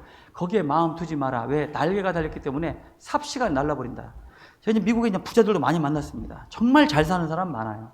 근데 하루아침에 완전히 정말 망한 사람도 많이 봤습니다. 아, 하나님이 주셔야 되는 거구나. 재물은 하나님이 주신 걸 누리는 거지 종이 되어서는 안 되는 거구나. 돈은 핸들링 할 수 있어야 되는 거지 종의 노예가 되어서는 안 되거든요. 제가 돈 많이 버는 법 알려드릴까요? 네? 광명교회 식구들은 돈이 많은가 봐요. 그죠? 네? 돈이 필요 없는 분들이 많이 계신 것 같은데, 돈은 어떻게 모아지냐면 돈 쫓아가는 사람은 절대 못 모읍니다. 돈이 달라들어야 돼요. 어떻게 생각하세요? 길에 가다가 넘어졌는데 돌멩이인 줄 알고 주웠더니 돈이에요. 그런 사람이 돈 버는 거예요. 어쩌다가 내가 아이고 조용히 살겠다고 시골 허름한 집을 헐값에 샀어요. 모르고 샀어요. 근데 보니까 거기에 고속도로가 뚫려요. 뭐 그런 일들. 돈은 하나님이 주셔야만 누릴 수 있는 건데, 돈 쫓아가는 사람 있잖아요. 어떻게 돈을 벌려고. 날개가 있다는 걸 아셔야 됩니다. 여러분, 누가복음 12장 재물 많은 사람 나와요. 곡간을 헐어서 더 크게 지었던 어리석은 부자. 누가복음 18장에 보면 재물 많은 청년이 예수님께 나와서 내가 어떻게 해야 영생을 얻겠습니까? 물어본 사람이 있어요. 누가복음 16장에 부자와 나솔 이야기도 있죠. 누가복음 12장, 16장, 18장에. 그 사람들에게 재물이 없었으면 대단한 인물들이 됐을 겁니다. 그렇지 않았을까요? 재물 많은 청년. 내가 어떻게 해야 영생을 얻겠습니까? 너 이것저것 다 있지? 예, 다 지켰습니다. 너에게 한 가지 부족한 것이 있다. 네가 가지고 있는 거 가난한 자들에게 나눠주고 나를 쫓아봐라. 그러면 너의 영생에 대한 문제를 내가 해결해 줄게. 근데 그가 부자인 고로 근심하여 예수를 떠나니라. 그 사람은 진리를 구했던 구도자였습니다. 다 해봤지만 아직도 해결되지 못한 것이 영생의 문제인데, 영생의 문제는 예수님에게만 해당된 이야기였어요. 근데 잘 찾아왔잖아, 예수님을. 그리고 제대로 된 질문도 했습니다. 내가 어떻게 영생을 얻겠습니까? 너 가지고 있는 거 가난하게 하면 나눠줘. 그런데 그는 부자였기 때문에 재물하고 자기 영생하고 바꿔버린 거예요. 그래서 예수님 하신 말씀이 부자가 천국 가기가 얼마나 어려운지, 약대가 바늘귀 구멍으로 들어가는 것부터 어렵다. 부자가 천국 못 간다는 이야기가 아니죠. 마음이 부자인 거예요. 마음. 세상 재물이 그 사람을 꽉 잡고 있었던 겁니다. 근데 감사하게도 다음 장에 나오는 누가복음 19장에 삭개오 이야기 나오죠. 삭개오는 그 재물 많은 사람보다 더 부자였을지도 모릅니다. 근데 그는 진짜 예수님이 누군지만 보고 싶었지 영생에 대한 문제는 상상도 못했어요. 그는 죄인이었기 때문에. 오로지 예수님이 누군지만 보고 싶었는데 사람들이 안 비켜줬죠. 포기했습니까? 뽕나무로 올라갔잖아요. 채통채면 다 버리고. 누가 먼저 봤죠? 예수님 먼저 보셨습니다. 어떻게 해요? 우러러 보셨다고 돼 있어요. 삭개오를. 삭개오야, 내려와라. 내가 오늘 너희 집에 들어가 유하여야 하리라. 삭개오는 감당치 못했습니다. 그러고 나서 예수님 앞에 서서 이야기했죠. 두 가지. 내가 가난한 사람에게 토색한 일이 있으면 4배를 갚겠습니다. 그리고 내 재산에 반을 나눠주겠습니다. 자, 4배는 한 배 뺏어서 4배니까 5배. 한 배를 뺏어서 줬으니까. 그리고 5배, 반, 재산의 반. 이제 삭개오에게 남는 건 아무것도 없는 거예요. 예수님이 삭개오에게 요구하지 않았습니다. 삭개오는 이제 거지가 됐어요. 그래도 괜찮았던 거예요. 왜? 예수님이 너도 아브라함의 자손이라. 그래서 삭개오의 이름은 나오고 누가복음 18장에 재물 많은 청년의 이름은 나오지 않는 거예요. 아나니와 삽비라 얼마나 애타시죠. 아나니와 삽비라는 구원받은 그리스도인입니다. 부부가 똑같았던 거예요. 한 사람이라도 여보 우리 이렇게 하면 안 되는 거 아니야? 왜냐하면 베드로 당시에 AD 63년, 64년경에 순교하셨다고 하니까 잠시 후에 AD 69년 8월 때 어떤 일이 벌어지죠? 로마 타이터스에 의해서 예루살렘이 완전히 박살이 납니다. 베드로가 알았든지 못했든지 너희들 재산을 다 가지고 와라. 다 갖다 바칠까 말까 주청만 하고 있는데 아나니아와 삽비라 이 두 사람이 고민을 하기 시작했어요. 밭을 팔았습니다. 이 사람은 구원받은 그리스도인이에요. 다 갖다 바치자니 없는 거예요, 우리가. 그래서 반만 갖다 주자. 그래서 아나니아가 반만 갖다 줬습니다. 베드로가 네가 어찌 주의 성령을 속였느냐 하고 죽었습니다.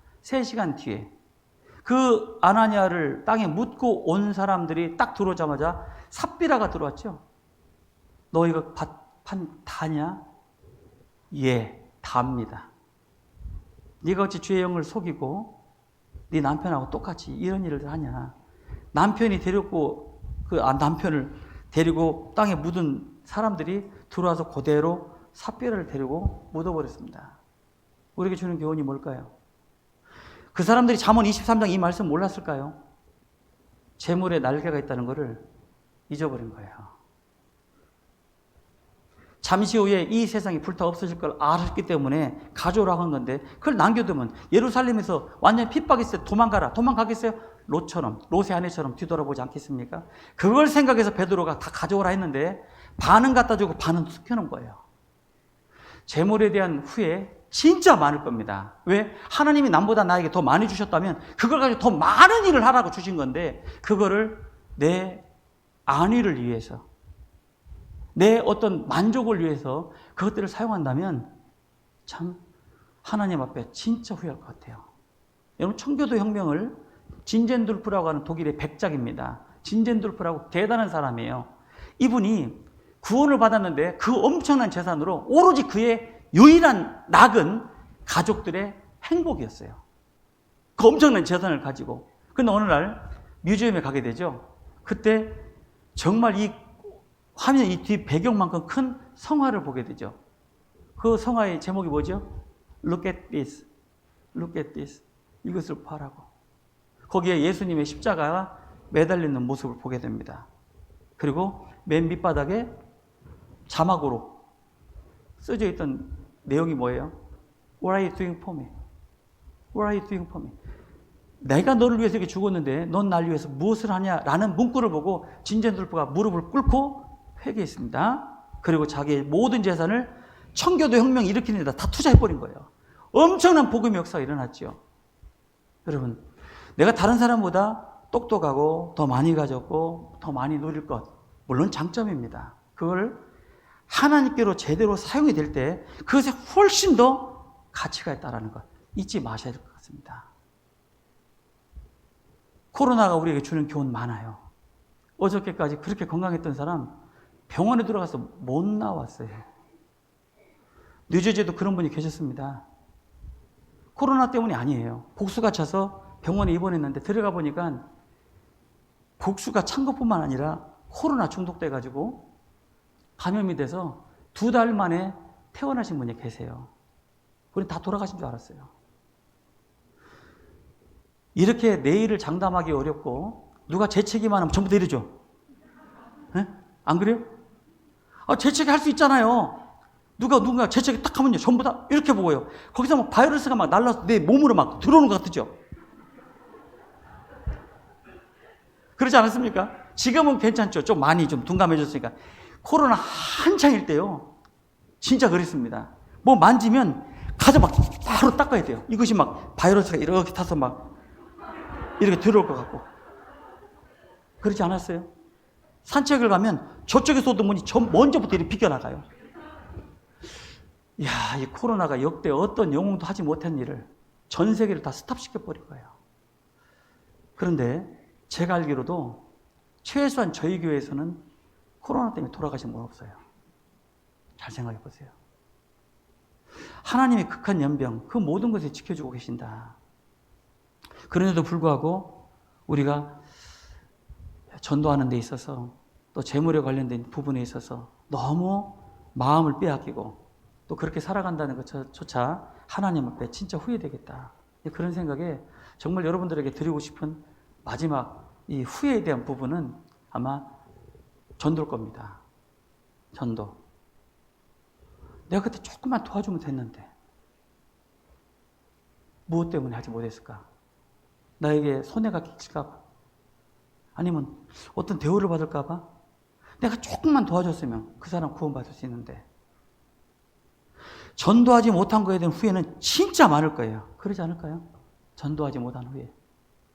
제가 올해 1월 달에 뉴저지에서 이제 집회를 하는데요. 영어권 2사람이 말씀을 들었습니다.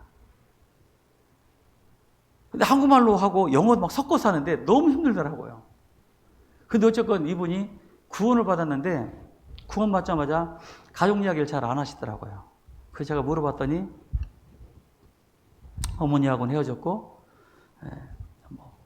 또 이렇게 사시다가 병을 얻었는데 스트로크가 온 거예요. 중풍이. 그리고 오른쪽이 완전히 마비입니다. 그래서 그분 어떻게 할까? 말도 혀까지 굳어지더라고요. 그런 아버지를 전도하겠다고 애를 쓰시더라고요. 그래서 전도를 했는데 이분이 굉장히 박식하신 분이고 굉장히 경험이 많으신 분이에요. 근데 말을 하는데 너무너무 어렵게 하는 거고 한 발짝을 옮기는데 한 30초, 40초 걸리는 것 같아요. 왜? 다 굳어져가지고. 그런 분을 매일 저녁에 전도를 하는데 이분이 구원을 받으셨어요. 그래서 저희 동부는, 미국 동부는 5월 마지막 주가 하계수양이에요. 저희는 하계수양이 끝나고 왔습니다. 하계수양 때 아버지를 모시고 가는데 저희 뉴저지에서 켄터키 수양까지 686마일이에요. 키로수라면 1000km가 넘습니다. 운전하면 11시간 운전해요. 제가 그 거리를 지금 11년째 운전하고 갑니다. 사고 한 번도 안 났고 티켓은 띄었어요. 티켓은. 정말 혼자 운전하고 갈 때도 있었고, 근데 5년 전에 우리 뉴욕교회가 독립하는 바람에 뉴욕교회 목사님이 새로 부임하셔서 그분하고 저하고 둘이 가는 바람에 제가 운전을 이제 좀 쉴 수 있도록, 더더군다나 이분이 군대에 있을 때 운전병이었어요. 아주 운전을 잘합니다. 그래서 그냥 두 분, 저하고 그냥 목사님하고 둘이 이제 오고 가면서 교제도 하고 너무너무 감사한데 그 거리를 제가 가자고 그랬어요. 아버지 모시고 가라. 말씀 다시 한번 들어야 되고 침례를 받아야 된다. 해가지고 이분을 모시고 가는데 이게 중증 환자잖아요. 얼마나 어려워요. 그런데 가겠다 그러더라고요. 아버지를 모시고. 그래, 잘 됐다 해가지고 차를 보니까 차가 너무 나쁜 차예요. 차를 얘기하면 그 브랜드하고 관련돼 있으니까 너무 오래된 차에다가 저 차가 10시간, 11시간 운전을 가다가 바퀴 다 빠질 것 같은 거예요. 그래서 그 어떻게 가냐 해가지고 그 차를 알아봤는데도 이분이 또 고집이 한 고집 하는 거예요. 기어고 자기 차로 간대. 그걸 알았다고 해서 했는데 잘 도착을 했어요. 그리고 이제 말씀 다 듣고 마지막 날에 이제 침례를 받는데 아침 7시에 침례를 받아요. 근데 날씨가 추웠어요. 5월 마지막 주니까 거기다 이제 더더군다나 숲속이기 때문에 춥습니다. 그 제가 걱정이 된 거예요. 저분 건강치도 않은 분인데 침대 받을 수 있을까? 근데 제가 이제 6시 반 목사님들 전부 다 가서 침대 준비를 하고 있는데 휠체어를 끌고 오셨더라고요. 이야, 그래서 오늘 대단한 감동이 일어나겠구나 해가지고 그 형제 보고 아버지를 모시고 들어가서 형제님 옆에서 같이 침대 받아라. 그랬더니 아버지가 이제 침대를 받으러 들어가는데 계단이 한 7, 8개 되거든요. 내려가기도 해야 되고. 그거를 한 380명, 한 400명이 둘러 모아서요. 그거 모습을 보고 참 많이 울었습니다. 특히나 저는 사진을 찍으면서 저도 울었어요. 부자지간에 같이 침대를 받는데 이 아버지가 중풍병자가 물속에 들어간다는 게 쉬운 일이 아니잖아요. 근데 막 버들버들 뜨는 거예요. 막 물도 차갑고. 그래서 자기가 구원받았으니까 다 받는다는 거예요.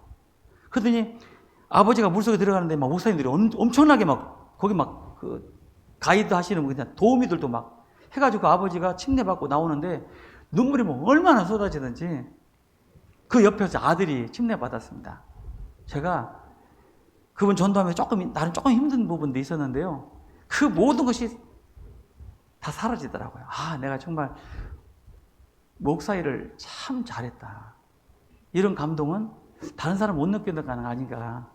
여러분, 전도할 때 내가 힘들게 전도해서 구원받을 때 당사자도 기뻐서 울겠지만 힘들게 전도한 형제자매들 때 본인은 얼마나 또 감동이 되겠어요. 그런데 그렇게 죽어가는 사람 조금만 도와주면 되는데 무엇 때문에 내가 도와주지 못해서 그들이 하나님 앞에 이뤄질 때 그 앞에서 후회할 걸 한번 생각해 보세요. 무엇 때문에 도와주지 못했을까? 그때. 로마서 9장을 한번 찾아보시겠습니다. 로마서 9장.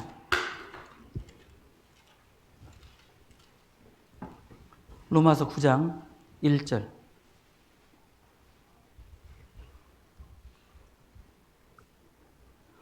내가 그리스도 안에서 참말을 하고 거짓말을 아니하노라. 내게 큰 근심이 있는 것과 마음에 그치지 않는 고통이 있는 것을 내 양심이 성령 안에서 나로 더불어 증거하노니. 3절은 같이 읽어보겠습니다.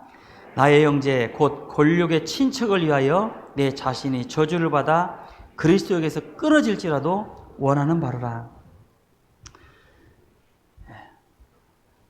전도는 선택사항이 아닙니다. 필수예요. 그리스도인이 지을 수 있는 유일한 죄, 그리스도인만이 지을 수 있는 죄, 전도하지 않는 죄죠. 내가 살아있는 유일한 목적이 무엇입니까? 전도. 저는 신앙생활에 가장 중요한 주제가 있다면 아마 우리 교회에서 강조 많이 하잖아요. 전도입니다. 전도를 하기 위해서 말씀 안 읽고 기도 안 하고 교제 안 한다? 그런 일이 있을 수가 있을까요? 그런 거 기본적인 성도에게 필요한 모든 것들 다 안 하고 전도를 할 수 있을까요? 전도는 가장 기본이라고 생각해요. 전도하는 사람이 함부로 살지 못해요. 전도를 앞두고 있는 사람이 막 마음대로 살고 죄짓고 그렇지 못하거든요. 전도를 하면 비로소 내가 살아있다는 그런 마음도 느낄 거다. 그런데 전도하지 못해서 이뤄지는 영혼을 본다면 주님 앞에서 진짜 가장 큰 후회가 되지 않을까. 여러분, 저 사람은 안 돼. 그런 사람 없습니다. 내가 몇 번씩 했는데 저 사람은 진짜 안 될 사람이야. 그런 사람 없습니다. 왜? 내가 구원받은 걸 보시면 돼요. 저 강팍하고 고집스러운 사람보다 더 강팍하고 고집스러운 사람이 누가 있냐요? 나요, 나. 내가 구원받았다면 구원 못 받을 사람 없어요. 내가 최고로 강팍하고 내가 최고로 고집스럽고 내가 최고로 악당이었던 사람이 구원을 받았다면 누가 구원 못 받겠습니까? 어제 저녁에도 목사님 집무실에서 어떤 형제님하고 교제를 했는데 참 은혜가 되더라고요. 저하고 대전에 같이 있었던 그런 분이었는데 어렵게 구원을 받으신 간증을 들으면서 야, 이런 분을 여기서도 만나는구나. 사실 따지고 보면 대부분이 그냥 쉽게 구원받으신 분도 계시겠지만 거의 대부분 참 어렵게 구원받으신 분들 많을 거예요. 그때 누군가의 기도, 누군가의 헌신, 누군가의 관심이 아니었다면 나는 구원받지 못했을 사람이에요. 근데 그 은혜를 받은 내가 다른 사람을 위해서는 인색하고 정말 나에게 맡겨진 영혼들을 위해서는 무관심하다면 정말 그건 하나님 앞에 큰 책망거리다라고 생각이 듭니다. 뿐만 아니라 하나님 앞에 정말 큰 후회를 하실 거예요. 신들러 리스트 하실 겁니다. 전도 집회 때마다 제가 꼭 보여주는 영상인데요. 돈을 목적으로 유대인을 사용했었죠. 근데 유일하게 그 흑백 영화인데 유일한 컬러가 나오는 게 있어요. 어린 소녀 아이입니다. 빨간 옷. 그게 그 신들러 리스트의 유일한 컬러가 나오는 그 아이의 모습인데 그 빨간 옷을 입은 아이가 죽어서 불에 태우는 이 리어카에 실려오는 걸 보게 됐죠. 그리고 그는 결심합니다. 내가 유태인을 이용해서 돈을 벌었던 이 모든 것을 그냥 유태인 살리겠다 해가지고 생명 명단을 적는 거잖아요. 그게 신들러 리스트입니다. 1100명인가를 살렸죠. 그리고 마지막에 탈무드에 나오는 한 영혼을 살리는 건 천하를 얻는 일이다. 예수님도 말씀하신 거죠. 천하보다도 더 귀중한 영혼은 없으니까. 그리고 그걸 반지에다가 새겨서 신들러에게 주잖아요. 그걸 들고 이 금 하나였으면 한 영혼을 건질 수 있었을 텐데, 이 배지면 세 사람을 건질 수 있었을 텐데, 저 차를 누구에게 팔았으면 10명을 건질 수 있었을 텐데 하고 주저앉아서 울지 않습니까? 내게 주어진 능력과 시간과 물질과 탤런트를 영혼 건지는 일에 쓰셔야 합니다.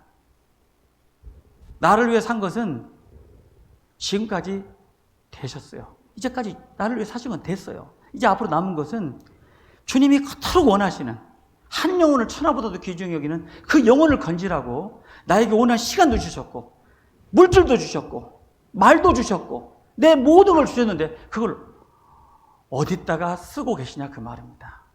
분명 하나님 앞에 진짜 많이 후회할 거예요. 보여줄 겁니다. 내가 너에게 맡겨진 영혼 다 어떻게 할 거냐고. 그런 영혼들을 생각하고요. 정말 주님이 영혼이라도 부르실 때 정말 조금이라도 후회하는 일이 없도록 하나님 앞에 섰으면 좋겠다. 그런 차원에서 후회, 그리고 이제 어떻게 회복될 거냐 몇 가지 좀 말씀드리고 싶은데요. 갈라디아서 6장을 다시 한번 가보시겠습니다. 갈라디아서 6장.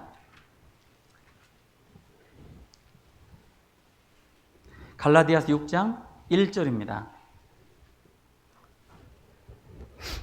형제들아, 사람이 만일 무슨 범죄한 일이 드러나거든 신령한 너희는 온유한 심령으로 그러한 자를 바로잡고 같이 읽겠습니다.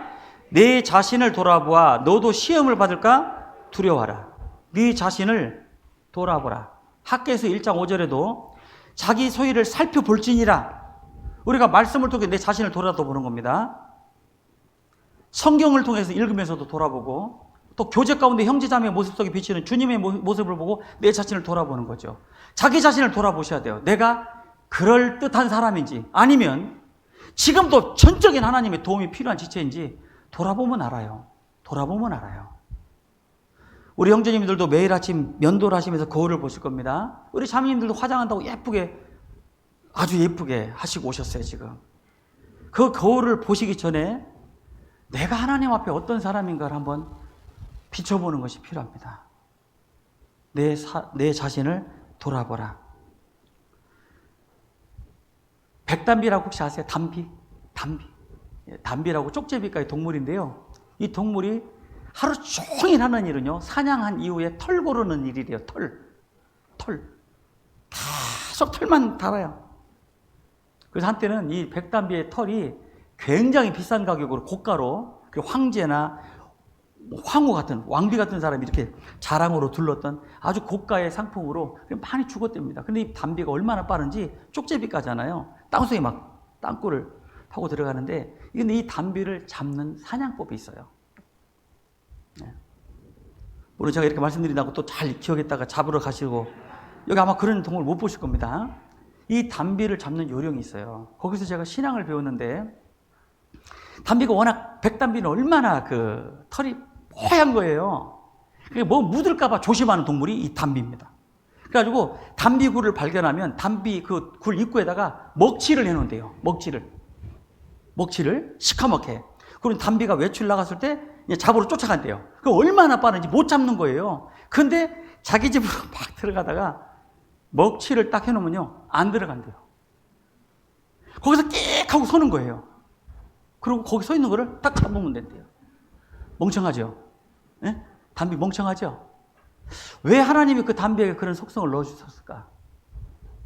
그리스도인은 하나님이 구원의 옷, 의의 겉옷, 그 신령한 세마포를 입혀준 그리스도인들이 자기를 돌아보고 혹시 더러운 것이 묻었는지, 더러운 곳에 내가 같이 있는 건 아닌지, 더러운 곳을 가려고 하는 것은 아닌지 돌아보셔야 된다는 이야기입니다. 제가 그 담비의 모습을 보면서 이게 자기를 돌아보아 죄 가운데 물들지 않으려고 하는 노력이구나. 그리스도인이 아무 데나 가는 거예요. 아무 친구나 만나는 거고 아무 말이나 하는 거고 아무 장소나 가고 그럴 수 없습니다. 자기를 돌아보시면 내가 가지 말아야 되는 거구나. 만나지 말아야 되는 거구나. 하서는 안 되는 거구나. 그걸 알아야 되는데 그런 자기 절제가 없다면 이거 큰 문제가 아닐 수가 없죠. 우리 고린도전서 9장 바로 앞에 고린도전서 9장 25절입니다. 9장 25절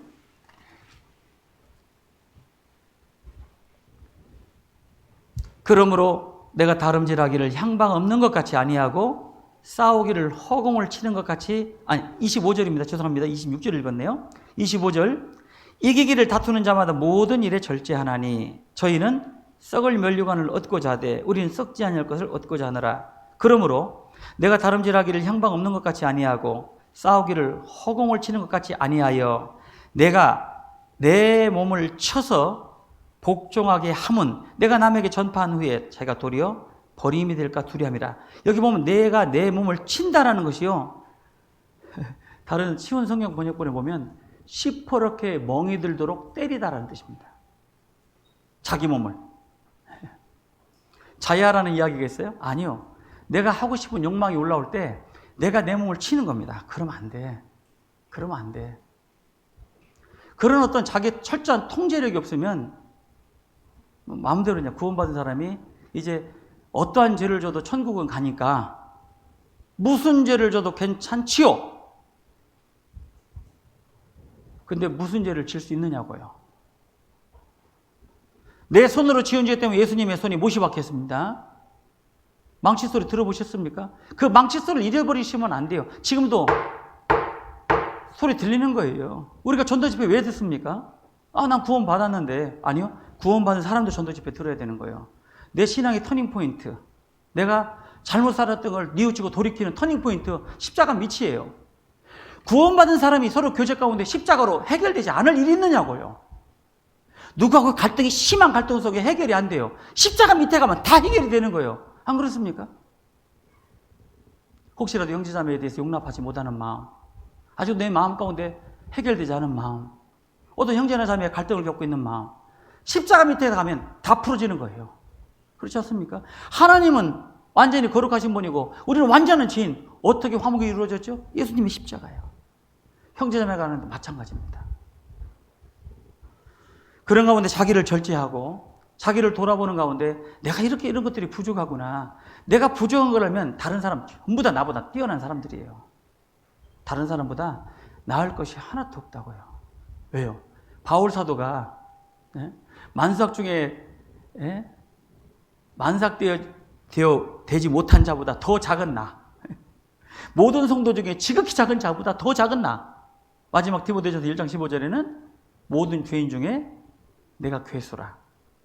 주님을 가까이만 할수록 나라는 존재는 소멸입니다. 그렇죠? 태양이 하나님이라면 내가 주님을 점점 더 가까이 하면 할수록 내 자신은 소멸인 거예요. 태양이 너무 뜨거우니까. 근데 태양을 점점 멀어지면 특징이 뭐냐면 내가라는 말을 자주 하셔요. 내가. 그건 다시 말하면 주님하고 멀리 떨어져 있는 상태입니다. 주님을 가까이 하면 내가라는 게 없어지고 우리가, 그리고 당신이, 그렇게 되지 않을까요? 바울 사도는 그걸 알았던 것 같습니다. 주님을 만날 때가 되면 될수록 내가 점점 주님을 가까이 하니까 나라는 존재가 얼마나 비참한 죄인인 걸 알았던 거죠. 그리고 고백을 내가 죄인 중에 괴수라고 했다면 저와 여러분은 뭐가 되겠어요?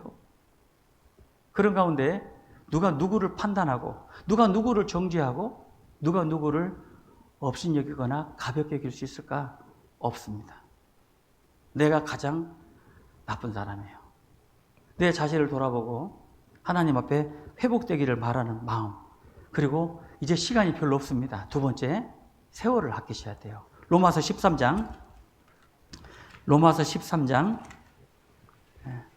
11절입니다. 로마서 13장 11절. 또한 너희가 이 시기를 알거니와 자다가 깰 때가 벌써 되었으니 이는 이제 우리의 구원이 처음 믿을 때보다 가까웠음이니라. 밤이 깊고 낮이 가까웠으니 그러므로 우리가 어둠의 일을 벗고 빛의 갑옷을 입자. 낮에와 같이 단정히 행하고 방탕과 술 취하지 말며 음란과 호색하지 말며 쟁투와 시기하지 말고 오직 주 예수 그리스도로 옷 입고 정욕을 위하여 육신의 일을 도모하지 마라. 제가 원래 이 말씀을 좀 디테일하게 설명하려고 말씀을 많이 준비했습니다. 근데 제가 광명교회가 마음이 편한가 봐요. 시간 조절을 지금 제가 실패했습니다. 반에 빨리 끝내야 되는데 이건 우리 담임 목사님, 정 목사님한테 물론 잘 아시는 말씀이에요. 너무 유명한 말씀이에요. 근데 한 가지, 우리가 자다가 깰 때가 벌써 되었다. 밤이 깊고 낮이 가까웠으니 이제 우리가 어떻게 써야 될 거냐. 주님 곧 오십니다. 근데 여러분, 주님이 오실 날이요, 너무너무 임박했다는 거 우리는 경험하고 살아요.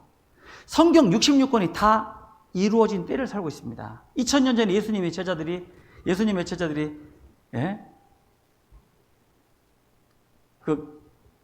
어디죠? 겟세마네? 아니, 예수님이 마태복음 24장에 어느 산이죠? 이런 실수가 좀 인간미다운 거예요. 예. 감람산이에요. 그죠? 감람산이 갑자기 생각이 안 났는데, 감람산 위에 앉으셨을 때 1900년 전에 했던 질문이 우리 시대 너무나도 다 이루어진 시대입니다. 그렇지 않아요? 누가복음 21장에도 보면은 마태는 기록하지 않았지만 영어 성경에는 있습니다만은 한글 성경에는 마태복음에는 없는 게 누가복음 21장에 보면 온역이라는 말이 나와요. 온역. 전염병 아니에요? 우리 시대처럼 이것이 피부에 절감되는 시대가 없습니다. 이럴 때 정말 주님 오실 때가 다 됐다면 후회하지 않도록 시간을 아껴 사셔야 될 겁니다. 바쁘게. 주님을 위해서. 그래서 후회되는 일은 분명히 우리가 이루어지겠지만 하나님 앞에 자신을 돌아보고 후회하지 않도록, 그리고 세월을 아끼셔야 돼요. 시간이 없습니다. 그리고 마지막으로 충성하셔야 돼요. 얼마만큼? 죽도록 충성하셔야 돼요. 요한계시록 2장, 이제 한 군데만 더 보고 이제 마치겠습니다. 요한계시록 2장 10절입니다. 요한계시록 2장 10절. 네가 장차 받을 고난을 두려워 말라. 볼지어다 마귀가 장차 너희 가운데서 몇 사람을 옥에 던져 시험을 받게 하리니 너희가 10일 동안 환난을 받으리라. 네가 죽도록 충성하라. 그리하면 내가 생명의 면류관을 내게 주리라. 우리의 충성은 죽도록입니다. 죽도록. 여러분, 충성이라는 건 한 글자로 딱 요약하면 예요. 예. 충성은 예입니다. 그런데요, 이런 거 아닙니다. 예요, 예. 제가 지금 이 시간까지 제 신앙에 멘토가 있습니다. 제가 91년도에 구원을 받았는데요. 구원받고 나서 두 형제님이 계셨어요. 물론 지금은 다 전도인이 되셔서 한 번 또 리타이어까지 하셨는데요. 두 분이 저에게 귀에 못이 박히게 얘기해 줬던 것이 있어요. 딱 두 가지입니다. 딱 두 가지. 교회 말씀에 토달지 마라. 교회가 뭘 결정하면 이해하라더라고요. 제가 26살 때 구원을 받았는데 제 인생 속에서 제일 잘 나갔던 때가 26살 때입니다. 내 잘난 못에 살기 때문에 누구에게 뭐 순종해라 이런 건 귀에 들어오지도 않을 때예요. 그런데 구원을 받고 나니까 그래야 해야 되는 건 줄 알았고, 두 번째가 이런 말하면 전도인이 하기 참 어려운 말입니다. 근데 제가 저에게 가르쳐 준 게 두 가지니까 제가 간증을 드리는 것은 전도인에게 순종하라는 거였습니다. 부끄럽네요. 제가 제 말을 하는 것 같아서. 교회 말에 절대적으로 순종, 그리고 전도인에게 순종. 그거를 귀에 못이 박히게 들었고, 제가 전도인을 99년도에 교회에 들어오라고 할 때, 그때 한번 처음으로 목사님 너무 저는 부담이 돼서 못하겠습니다. 그때 한번 이렇게 거부해보고 지금까지는 그냥 나름 제 믿음의 분량대로는 순종해왔던 것 같습니다. 죽도록 충성하라. 예. 예에는 이유가 없는 거예요. 충성이라는 말은 군대 용어잖아요. 대한민국의 가장 군인들이 많이 하는 구호가 충성입니다. 충성. 나라에서 그냥 죽으러 가면 죽으러 갈아야 되는 거죠. 우리는 그리스도의 군사입니다. 주님이 말씀하시는 거에 토다는 게 없어요. 그냥 예. 바보 같죠? 미련한 것 같잖아요? 저 사람은 자기 자존심도 없는가? 예, 그렇죠. 근데 신앙생활은 얘가 제일로 편해요. 얘가. 근데 아니오는 벌써 글자도 세 글자예요. 아니오. 근데 얘는 그냥 얘만 하면 돼요. 제가 멕시코를 몇 차례 갔는데요. 멕시코는 진짜 순진한 분들이 많아요. 원맥을 막 해놓고 시오노 이렇게 물어봐요. 예 아니요. 예요 아니요. 그럼 전부 다 씨. 예 알겠습니다. 시세뇨. 예 주님 뜻대로 할게요. 진짜 선교사님들이요 막 설교하면서 시오노 막 이래 물어봐요. 그럼 전부 다 씨 이래요. 진짜 그러고 진짜 그렇게 순종을 하더라니까요. 예 우리에게는 간단해요. 예 죽도록 충성하라. 예 복음을 위해 살아라. 예 교회와 복음을 위해서 한번 살아보라. 예 내가 그리 하겠나이다. 그런 충성된 우리 광명교회가 되셨으면 참 좋겠습니다. 제가 이제 또 언제 올지는 모르겠지만 또 3년 뒤에 우리 정 목사님 어디로 가시는지 또 따라갈 건데 그때까지 여기 계시면 또 올 거고 어디로 가시면 또 가겠지만은 하여튼 항상 친절하게 잘 대해주시고 고맙습니다. 같이 기도드리겠습니다. 우리를 사랑하시는 고마우신 아버지 하나님, 오늘 말씀을 통해서 후회와 회복에 대한 말씀을 살펴보았습니다. 하나님의 말씀을 배우면 배울수록 우리 너무나도 불완전하기에 후회할 것 투성인 줄 저희들 잘 알고 있습니다. 그러나 그런 저희를 아심에도 불구하고 오래 참으시고 기다려주시는 주님 앞에 더 이상 후회하지 않도록 내 자신을 돌아보게 하시고 또 세월을 아끼는 자 될 수 있도록 도와주시고 주님 말씀에 죽도록 충성하는 저희들 되게 도와주시기를 원합니다. 앞으로 계획된 이 광명교회 여러 행사들 그리고 개인적으로 기도하고 있는 모든 기도의 제목에 하나님 응답해 주시기를 원하면서 우리를 사랑하시는 예수님 이름으로 기도드렸습니다. 아멘. 우리 같이 찬